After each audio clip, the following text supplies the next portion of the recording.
بسم اللہ الرحمن الرحیم، welcome to my YouTube channel جانداروں کی دنیا، آپ کا اپنا بھائی ابو حنزلہ۔ آج میں اپنے تمام بہن بھائیوں کو والدین کی خدمت سے جنت کی سیر، یہ ایک واقعہ ہے، یہ سناؤں گا۔ لیکن اس سے پہلے کہ ہم اپنے اس واقعے کی طرف بڑھیں، اپنے تمام بہن بھائیوں سے ایک ہی گزارش ہے، ایک ہی اپیل ہے کہ میرے چینل کو سبسکرائب کر دیں، ویڈیو کو واچ کریں، لائک شیئر اور کمنٹ ضرور کریں۔ اللہ آپ سب کا حامی و ناصر ہو۔ تم بڑھتے ہیں اپنے اس واقعے کی طرف۔ تو میرے بھائیو، حضرت بایزید بسطامی رحمہ اللہ ایک بڑے اللہ کے ولی گزرے ہیں۔ وہ فرماتے ہیں کہ جب میں 20 سال کا تھا، ایک رات مجھے میری والدہ نے اپنے پاس سلانے کے لیے بلایا۔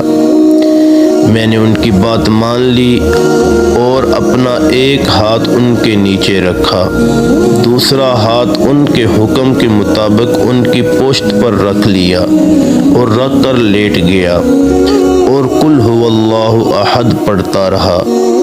اسی حالت میں میرا ہاتھ جو ماں کے نیچے تھا وہ سن ہو گیا۔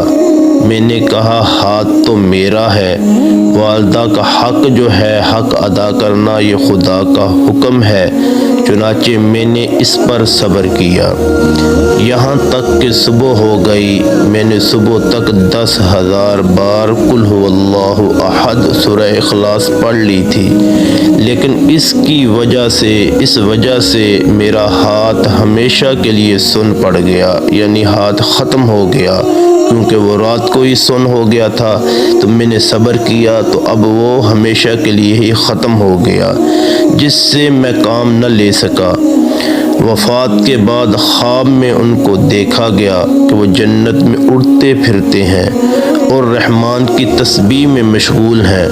ان سے پوچھا گیا کہ یہ مرتبہ اور یہ شان آپ کو کیسے مل گئی؟ تو انہوں نے فرمایا ماں باپ کے ساتھ اچھے سلوک کی وجہ سے اور تکالیف اور تکلیفوں پر صبر کرنے کی وجہ سے۔ یہ واقعہ عیون المجالس یہ کتاب کا نام ہے، اس میں یہ واقعہ موجود ہے۔ آپ کو کیسا لگا یہ واقعہ؟ اچھا لگا ہے تو میرے چینل کو سبسکرائب کر دیں، ویڈیو کو واچ کریں، لائک شیئر اور کمنٹ ضرور کریں۔